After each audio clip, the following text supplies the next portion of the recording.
Good morning! Ang ating tinig ng katotohanan ngayong umaga is patungkol po sa New Year. Mayroon po bang nagbabago? Sabi nga ng mga ngaral, chapter 1, 2 to 11, wala nang mga nagbago sa mundo.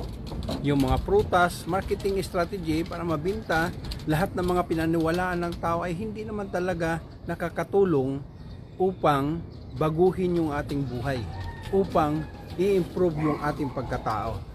Ang realidad ay umuulit lang.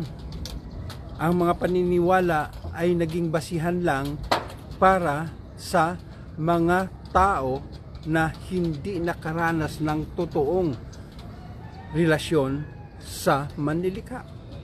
Kaya nga, pag-isipan po natin sa ating selebrasyon ngayong New Year, hindi po nararapat na magpaputok. Hindi po nararapat na maniwala sa mga polka dots o mga prutas, bilog na prutas. Lahat ng ito ay isang bahagi ng estratehiya ng mga businessman.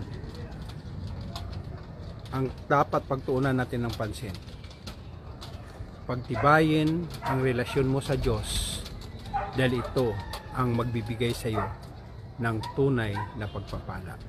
Kilalanin mo siya, panghawakan mo ang kanyang pangako. Maraming salamat.